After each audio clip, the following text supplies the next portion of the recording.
បាទជំរាបសួរបាទខ្ញុំខានផុសវីដេអូហ្នឹងគឺរយៈពេលយូរដែរបាទដោយសារតែទី1បាទហ៊ានផុសបាទដោយសារតែមានប្រទេសយើងកំពុងតែមានជួបនៅសង្គ្រាមបាទអញ្ចឹងអត់សូវជាចេញវីដេអូណាបាទតែផុសចេញបងប្អូនខ្លះរិះគន់ប៉ុន្តែនៅក្នុងនេះយើងអត់មានទៅផុសអីទាក់ទងទៅនឹងការផុសមិនល្អឬក៏ការសប្បាយអីទេបាទគឺការផុសទាក់ទងទៅនឹងមេរៀនបាទ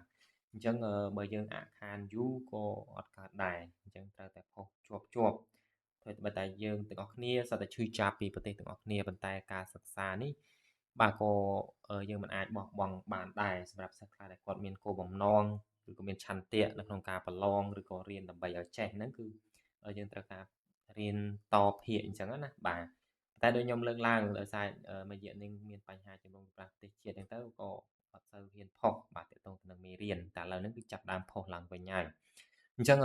ខ្ញុំនឹងបង្រៀននៅថ្ងៃនេះគឺវេយ្យាករណ៍ទី57ទម្រង់កិរិយាសព្ទគោណាសបាទអញ្ចឹងទម្រង់កិរិយាសព្ទគោណាសហ្នឹងគឺមានន័យជាភាសាខ្មែរបកប្រែថាពេលចុចរួចបន្ទាប់មកបាទដូចជានិយាយថាពេលញ៉ាំបាយរួចបន្ទាប់មកគឺយើងគេងបាទពេលងូតទឹករួចបន្ទាប់មកគឺញ៉ាំបាយបាទអញ្ចឹងសកម្មភាពឬក៏លក្ខណៈនៃវេយ្យាករណ៍ហ្នឹងគឺប្រើបែបហ្នឹងបាទហើយវេយ្យាករណ៍នេះគឺប្រើនៅខាងក្រោយនៃកិរិយាសព្ទបាទហើយមិនមែនជាវេយ្យាករណ៍សម្រាប់បញ្ចប់ប្រយោគទេបាទវេយ្យាករណ៍នេះទីតាំងរបស់វាគឺច្រើននៅកណ្ដាលនៃប្រយោគបាទអញ្ចឹងមានន័យថានៅក្នុងប្រយោគមួយបាទគឺវាប្រកាសណាស់ថាមានកិរិយាសព្ទពីរបាទកិរិយាសព្ទនៅកណ្ដាលប្រយោគមួយហើយនិងកិរិយាសព្ទនៅខាងចុងនៃប្រយោគមួយបាទអញ្ចឹងចង់ដឹងថាតើនៅពេលដែលជួបនៅក្នុងវេយ្យាករណ៍នេះកិរិយាសព្ទដល់2ហើយការបកប្រែសំខាន់នឹងការបកប្រែតើគួរតែបកប្រែពីណាទៅណាដើម្បីស្ដាប់យល់តោះសូមមើលខាងក្រោមគឺជាវេយ្យាករណ៍បង្ហាញពីការកើតឡើងនៅស្ថានភាពអ្វីមួយឬក៏បាទសកម្មភាពអ្វីមួយក្រោយពេលដែលសកម្មភាពនឹងបានចប់រួចរាល់បាទមានន័យថាអញ្ចឹងចង់និយាយថាសកម្មភាពមួយចប់ចូលសកម្មភាពមួយទៀតបាទឬក៏ស្ថានភាពមួយកើតឡើងហើយចប់ក៏មានសកម្មភាពថ្មីកើតឡើងបាទដូចយើងងូតទឹកហើយគឺគេងបាទអញ្ចឹងសកម្មភាពរួចរាល់គឺងូតទឹកបន្ទាប់មកគឺសកម្មភាពគឺគេងបាទហើយសម្រាប់ការប្រើប្រាស់វិញបាទគឺប្រើនៅខាងក្រោយកិរិយាសព្ទណាបាទប្រើនៅខាងក្រោយកិរិយាសព្ទកិរិយាសព្ទមានជើងនិងអត់ជើងគឺប្រើវេយ្យាករណ៍គោណាសបានដូចគ្នាបាទអញ្ចឹងមានថាងាយស្រួលប្រើប្រាស់សម្រាប់ការយកពាក្យទៅបូកជាមួយវេយ្យាករណ៍ណាបាទគឺមិនថាពាក្យនឹងមានជើងឬក៏អត់ជើងទេគឺគ្រាន់តែយកកិរិយាសព្ទហ្នឹងលុបដាវាមកណាលុបតែដាវាចេញមកលុបឲ្យខ្ទុយក្រោយណាដាឬក៏ថាហ្នឹងណាយើងតែងអានណាលុបដាឬក៏ថានឹងចេញមកហើយបូកជាមួយវេយ្យាករណ៍គោណាសមកបាទហើយនឹងមួយទៀតបាទមួយជាពាក្យមួយជាវេយ្យាករណ៍ប៉ុន្តែការសរសេរអត់មានដកឃ្លាពីគ្នាទេគឺសរសេរជាប់គ្នាឧទាហរណ៍មានគិនណាដាគិនណាដាបញ្ចប់ទៅជាគិនណាគោណាសពេលបញ្ចប់រួចបន្ទាប់មកបាទអញ្ចឹងមានថាគោណាសនេះជាវេយ្យាករណ៍បាទគិនណានេះគឺពាក្យណាបកប្រែថាបញ្ចប់អញ្ចឹងសរសេរជាប់គ្នាណាអត់មានដកឃ្លាទេបាទមុខតាញ៉ាំមុខគោណាសបាទពេលញ៉ាំរួចបន្ទាប់មកអ៊ីកតាអានអ៊ីលគោណាសអ៊ីកូណាសពេលអានរួចបន្ទាប់មកធឹកតាស្ដាប់ធឹកគោណាសពេលស្ដាប់បន្ទាប់រួចបន្ទាប់មកធូបតាជួយធូបគូណាសពេលជួយរួចបន្ទាប់មកខុងប៊ូហាតារៀនខុងប៊ូហាកូណាសពេលរៀនរួចបន្ទាប់មកបាទអញ្ចឹងយើងឃើញថាវេយ្យាករណ៍នេះឲ្យតែពាក្យជាកិរិយាសព្ទណាមិនមែនពាក្យប៉ុណ្នេះដែលខ្ញុំលើកឡើងទេគឺមានច្រើនដែលយើងអាចយកទៅភ្ជាប់ជាមួយនឹងវេយ្យាករណ៍គោណាសបានបាទតោះសូមមើលលក្ខខណ្ឌខាងក្រោមបន្តទៀតដែលនិយាយពីកិរិយាសព្ទករណីសកម្មភាពពីរតគ្នាហើយកិរិយាសព្ទរបស់សកម្មភាពទី1គឺជាកិរិយាសព្ទទិសដៅដូចជាពាក្យថាខាតាដែលបកប្រែថាទៅអូដាដែលបកប្រែថាមកធឺរខាតាដែលបកប្រែថាចូលទៅធឺរអូដាដែលបកប្រែចូលមកណាខាតាបកប្រែថាចេញទៅណាអូដាចេញមកឧឡាខាតាឡើងទៅ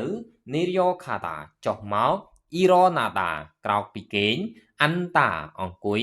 នុប ta đê tầm rê khuôn manada chuột chẳng nó không biết tiếng ní cứ chia biết đại chia bị kệ giả sập tức đảo chẳng dương trao pra nó bây có a o so chủng nuốt nó cô na so mình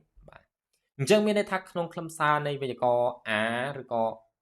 chọn cái này cho này a so o so này xong cái tí a so nâng o so bạn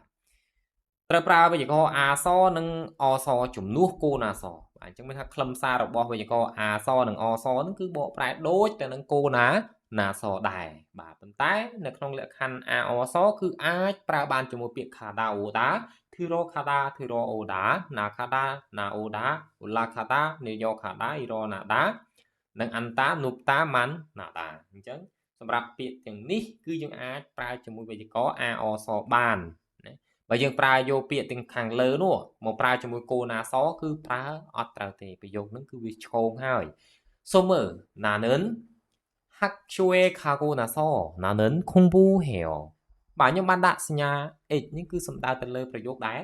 ដែលខុសបាទខុសមកពីប្រើគោណាសនេះគឺយើងអត់ត្រូវប្រើវេយ្យាករណ៍គោណាសទេគឺត្រូវប្រើវេយ្យាករណ៍អាសឬក៏អ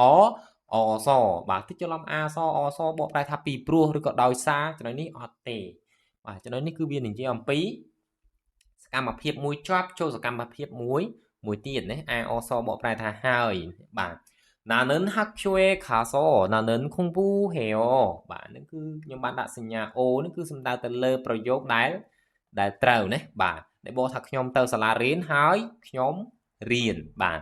តោះសូមមើលខាងក្រោមបន្តទៀតបាទមានណានិន 오늘 버스에서 앉자고 나서 나는 왔어요. 커피. ដោយសារតែអីដោយសារតែមានប្រើនៅវេយ្យាករណ៍គោណាណាសដោយប្រើពាក្យអន្តាគឺអត់អាចប្រើបានទេបាទអញ្ចឹងប្រើបានប្រើពាក្យអន្តាបានដោយលុះត្រាតែប្រើទម្រង់អាអសនេះបានប្រើបានណា 나는 오늘 버스에서 앉아서 나는 왔어요. បាទចំណុចនេះទៅត្រូវណាបាទ ថ្ងៃនេះនៅថ្ងៃនេះខ្ញុំបានមកដោយជិះឡានក្រុងបាទតោះសូមមើលខាងក្រោមការសន្ទនាគីមភូចាំងនីម 서류를 언제까지 드릴까요 បាទលោកប្រធានគីមតើនឹងជូនឯកសារនៅពេលណា 회의가 끝나고 나서 주세요 សូមឲ្យក្រោយពេលបញ្ចប់ការប្រជុំបាទអញ្ចឹងពាក្យថា 회의 ប្រជុំបាទ 듣기 시험을 어떻게 봐요? 다 까प्र롱 위니사 스납 정말 문제를 2번 읽을 거예요. 능안 스누 삐더 문제를 잘 듣고 나서 대답을 찾으세요. 솜 스납 스누 반 좀 하이 솜 스마이로 좀 라이 톡후감이 뭐예요? 다 톡후감 지 away 책을 읽고 나서 쓰는 글이에요. 그지 bạn để ăn sẽ phải rồi hái cứ chi à số đá số c បាទហើយសម្រាប់វេយ្យាករណ៍នេះគឺមានតែប៉ុណ្ណេះឯងបាទហើយសម្រាប់សិស្សដែលចង់សិក្សាថ្នាក់ភាសាកូរ៉េតាមអនឡាញជាមួយនឹងខ្ញុំផ្ទាល់គឺខ្ញុំមានបង្រៀនណាបាទបង្រៀនតាមកម្មវិធី Google Meet បាទឆ្ងល់អាចសួរបានភ្លាមហើយរាល់ម៉ោងរៀនសិស្សអានបកប្រែនិងរៀនបង្កើតប្រយោគរាល់ការអានឬក៏បកប្រែខុសបង្កើតប្រយោគខុសមានខ្ញុំជាគ្រូជួយប្រាប់ជួយបញ្យល់ភ្លាមដូចយើងរៀននៅសាលាហើយតកតងទៅនឹងការរៀនគឺអត់មានភាពរំខានទេទី1សិស្សណាដែលត្រូវអានបាទបើកសំឡេងអានហើយគឺបិទវិញបាទហើយមួយទៀតបាទសិស្សដែលត្រូវការសៀវភៅវេយ្យាករណ៍ភាសាកូរ៉េដែលមានបកប្រែជាភាសាខ្មែរបែបនេះក៏ខាងខ្ញុំមានលក់ដែរបាទហើយសម្រាប់សភៅផ្សេងដែលជាតម្រូវការរបស់សិស្សមិនថាជាសភៅដែលមានបកឬក៏អត់បកទេបាទជាពិសេសសិស្សដែលពិបាករកទិញសៀវភៅភាសាកូរ៉េរៀនឲ្យត្រូវតាមអ្វីដែលខ្លួនចង់រៀនបាទគឺអាចឆាតមកពេកខ្ញុំបានអាចឆាតមកកំងបានបាទដោយសភៅខ្លះគឺ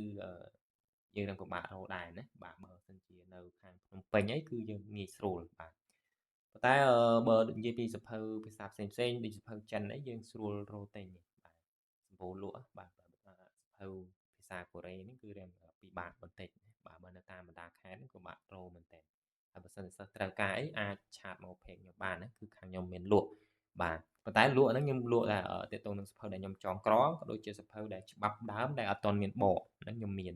តែបើសៀវភៅដែលសាលាគេចងក្រងគឺខ្ញុំអត់មានលក់ទេអាហ្នឹងទៅទិញពីសាលាគេបានមានអញ្ចឹងណាព្រោះកម្មសិទ្ធិរបស់គេគឺខាងគេមានលក់បាទ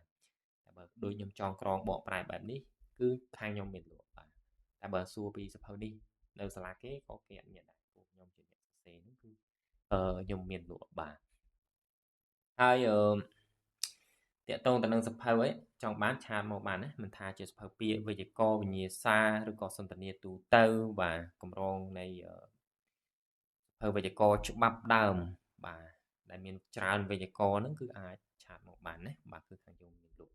បាទអរគុណច្រើនសម្រាប់ការទស្សនានៅវីដេអូនេះណាបាទបើសិនបើមានកំហុសខុសឆ្គងត្រង់ចំណុចណាមួយសូមខន្តីអភ័យទោសបាទជម្រាបលាជួបគ្នានៅវីដេអូក្រោយបន្តទៀតបាទ